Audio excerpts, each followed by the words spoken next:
And welcome to another I Explore. Today I'm going to do a few updates on the last video I did of places I've found out where they are, and a bit further afield as well. Okay, so let's get on with the video. Okay, so that building in front of me there, I'm on Castle Street. This is an update on the last video I did. I found out what it was. It was Stern Electrical Suppliers, and it was in there, this building here, right in front of the camera now. So that's what that was on Castle Street. Okay, so let's go in there, find the rock factory next, because I was told that as well. This is thanks to all you who giving me comments on the last video. I really appreciate it. Okay, let's move on. Okay, so I'm on Castle Street now. Through there, that's where the rock factory was. Now I was given two locations, but somebody kindly gave me this location in my comments. So there, it's down there. I go through there on Castle Street, the rock factory. Okay, let's move on. Okay, so today, I had this request a while ago. I'm going to talk, well, not talk about, because I don't know them that well, some of the gangs that used to be around Grimsby. Okay, so over there, this is called the Ice House. Now, there was a gang called the Ice House Gang, okay, and there was another one called the Park Street Mafia. Well, you football lads will probably know this. Dressers back in the 80s where we all wore like takinis, Pringles, Diodora trainers. I had some of the gold ones. I had Lacoste trousers and all the rest of it. But we did feelers, takinis and all that back in the day, yeah. Another firm, well, I don't know if it's this is probably Premier League, the Intercity firm. You know, they used to travel around and do all sorts of bad things. I think it was called Soccer Hooligans on the telly. I think it's on not the 9 o'clock news, that, just for a laugh. I'm not really sure, but yeah. So if I find out any more about the gangs, we'll do a bit more of this on a video later on. So okay, let's move on. Stood now, I'm on Scartho Top. You can see all the new builds there. This is the new care home in there, really big. I've got a family member in there, really lovely in there, and if you are getting anybody's relatives, but they're really great. But anyway, so I've come up here because once this was all fields not long ago. As you can see, the distance there, there's houses all over the place and they're still constructing in front of me. And if I turn around, I don't know if you've been to this one, but there's a great big Alders in front there, right in front of the camera, and this road's blocked off at the minute. They're doing a lot of construction around here. So let's move on a bit further and have a look at something a bit older. Okay, so I've moved up a bit further. You can see through there, go past this tree. This is Scartho Hall. I try not to say it posh, but you can see it's raised up. Look, you can see there the steps. It's raised up off the ground, and you see the chimney there. Look.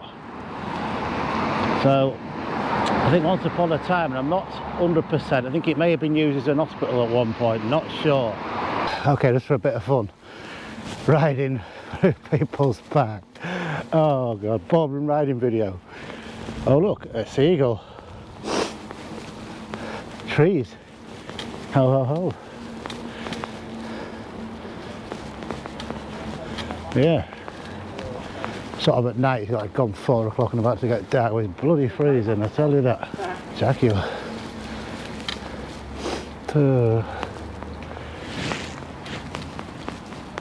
Okay, so yeah, I'm going to cut it at this point. I'm currently stood at the gates to the workhouse, which is these right in front of me. You probably all come down here and seen these before. Now, you came through these gates and you walked up there. Okay, so in 1802, Grimsby erected the House of Industry with 100 inmates in on Briggergate. So that was that one down here. That's the one I'm going to do next. Okay, but this one here, after 1936, Grimsby became a part of the Caister Poor Law, and in 1890 increased the population in the area, led to the formation of a separate Grimsby Poor Law Union, which included Ashby-cum-Fenby, Carnaby, Lebec, etc., Bradley and so on. Basically all the area around here. The Workhouse Infirmary, or the new building, was a 10-acre site, which is the west side of Scartho Road, to the south of Grimsby, and the land was purchased by your Lord Yarborough, couldn't get that right, for the sum of £1,600. So we'll see, we're going to walk up there in a minute. The new building was opened on the 9th of October 1894 by the Right Honourable J. Shaw fair, I think. I can't see what that actually says. I can't. F-E-V-I-E. The architecture was H.C. Scapping. Those designs were based on a pavilion plan and a number of separate blocks for administration, etc. So let's go and have a walk up here. So you came through them gates, like I said. I mean, you'd have to be absolute, what we call now rock bottom, or totally poor to end up in here. Because not only that, it was an hospital as well. You got fed, although you did have to work for it, like breaking rocks, pulling apart rope, etc. There was even children in here as well. And from what I read, they actually got paid 5 shillings a week. So I was trying to find out what the adults got, and according to this, it was a set rate. And I don't know what that rate was. I did try to find out, but as we walk up here, you can imagine this is it. This is, you know, you could have been here for the rest of your life. If you died in here, you know, you just got buried anywhere. I think I couldn't even find that one out. Really bad. But if you could afford to get buried, you'd be straight through there where the cemetery is. So we're going to walk up here and I'm going to look for the foundation stone. As you can see, imagine doing this. I mean, this was it. Wow. I don't know. Would you put yourself through it back then though? Yeah. I mean, it started off in the Edwardian age and carried on in the Victorian age. And actually this system stopped in 1930. The first one was in Abingdon, that's in Oxfordshire, the very first workhouse. So yeah, let's go and have a look for this foundation stone. So this is the foundation stone on there. Now the date I've just given you is a bit different to the one on here. It looks like the same month. Well, that's 1892, and that's what the plaque says through there. So sometimes online it's wrong, but that's exactly what it is on there. That's what it says. That's 1892 for sure. And not what I said or what somebody put online to there. So the next thing is you walk through this, which you're going to do that in a second.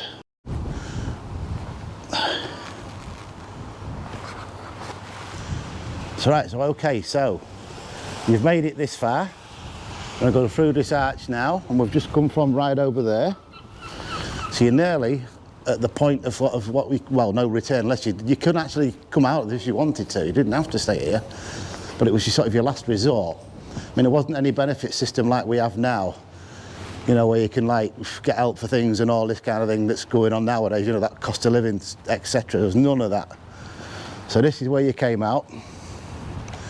Now these are all the administration blocks in front of you. We're going to have a look around there in a minute. But like the date up there does say 1892, so somebody, I don't know why they've put 94, I don't know, so I apologise for that. So let's go a bit further. Okay, so the workhouses were commonly during the Victorian era of the 1800s. But the first recorded date of one of these was 1652 in Exeter. A workhouse is a huge building which was built to accommodate approximately 1,000 paupers. So that was when, you know, it sort of started. And it goes on to say a bit like this, like it was threatening with prison and that kind of thing back then. You know, begging for food, money, etc. Well then, you know, they was going to put them in prison for begging at that time. But like I say, this started in the 1830s, this workhouse is here. And like I told you, the first one was in Abingdon, Oxfordshire in 1835. And then the entire workhouse system set off and it was all over the place. We had 2 here, which I will do more on later, the one down Briggergate. So okay, so what happened in there? Well, like I was saying, I'm going to turn this around there so you can see it. They used to do jobs, obviously jobs. Now, they used to do cleaning, baking, cooking, breaking rocks, cleaning, etc. for 12 hours a day, but it was very hard. You know, with hard labour. I mean, you can imagine out there breaking rocks for 12 hours. You know, that was the men, and even the children was in there. They was doing things, probably the same, breaking rocks and baking bread and cleaning and that type of thing. That's what it says on here. But they did get lessons in reading, writing and arithmetic and that.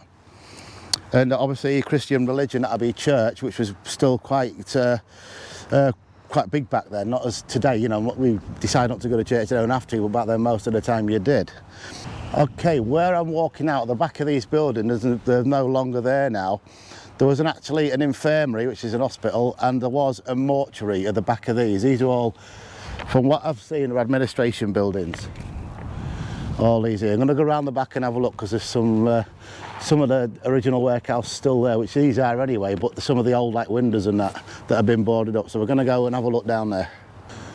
Right, so we've come round there. You can see the tower there, look. Now that clock is on all four sides, because back then no one could afford to watch unless you was obviously very, very wealthy, let's say. But you could have seen that from quite a way, over that way, over there, all the way round. But don't forget, none of these houses was here then, apart from that building there, which is part of the workhouse. So, excuse me, you'd be able to see that from quite a way. That's how you told the time, if you live quite near the villages, like Scartho village, etc. Well, these are all the blocks, as it's called. So I don't know exactly where all the work went on, maybe through there where that car park is, but all this is still here, look. This is really good that it's actually still around. So go around there and look at the tower, and a bit further around in a minute. I've come a bit further around. Now this is the tower. Most workhouses had these, and I say that clock was vital. If you lived, you was going to work, you could see what time it was, I suppose. But yeah, this is all part where the camera is now looking up. This is all part of it. Obviously things have changed, you know, bits like outside, you see central heating pipes, see some windows filled in there, look. I'll move over this way and there. But this was all part of it.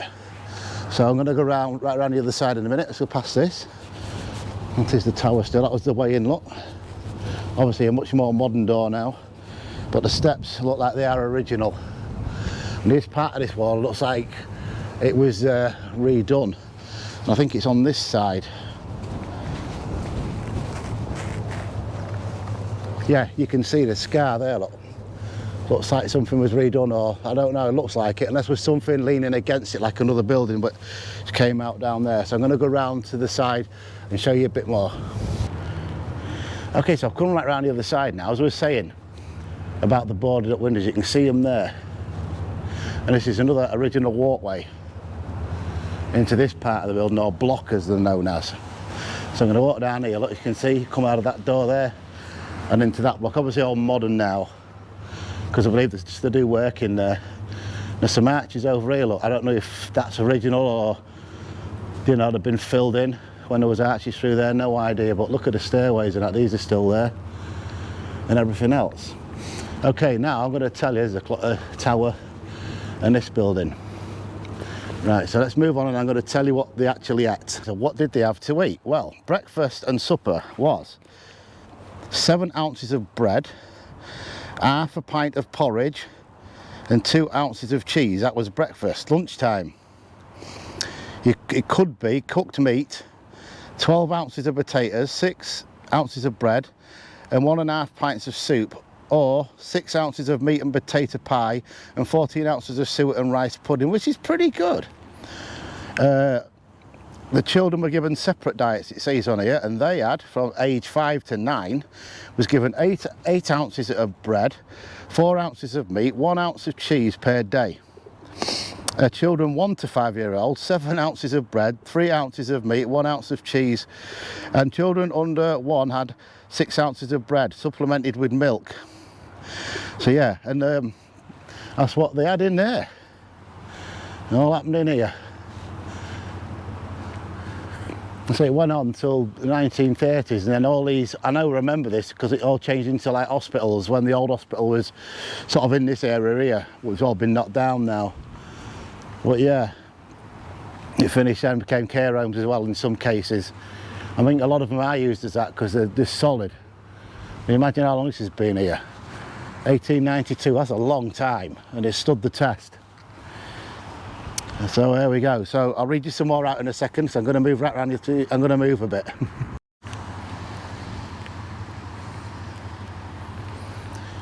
Okay, so the hours of work I was mentioning was 12 hours. Now there was a campaign resulting in a passage of legalisation in 1802 and 1819 regulated the working hours for children in a workhouse, textile factories to be 12 hours. That was the children. Crikey. Oh, back there, all changed now, isn't it? Okay, so the average wage in the Victorian era, the average wage in the 1850s was about 15 shillings, which is 75p a week. And many children got 5 shillings, 25p a week or less. That was for working in this place here or outside. Now, deaths. There's approximately 250,000 people suffered deaths during between 1846 and 1851. The mortality rate in these places was very high, it says.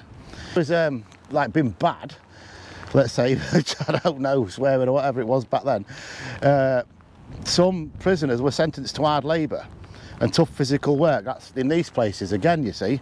And also if you was in there misbehaving as well, you'd be turning the crank, like grinding corn, that type of thing, and on treadmills. Treadmills you have for recreation nowadays, but that was turning a wheel to grind food down and that kind of thing. I was in there, I was a bit older than 5-year-old and things like that. They used to break stone as well. They used to work in the laundry and chop wood and scrubbing floors and things like that, the same as the adult women were doing. That was what they were doing as well. Basically, I was saying before, you were near enough, it was all kept the same, you all did the same work, which is really, really bad, you can imagine. Okay, the Poor Law, which started in 1834, ended on the 5th of July, believe it or not, 1948. Crikey, that's a long time, isn't it? But then previous to that say, what, 18 years before then, if I got my maths right, in 1930s, that's when it all stopped. But the Poor Law obviously carried on till then. Okay, let's go. Okay, so we've come to the end of another video. I'd like to thank all my new subscribers. Welcome to the channel, I much appreciate it. And for all you watching my content, I much appreciate that as well.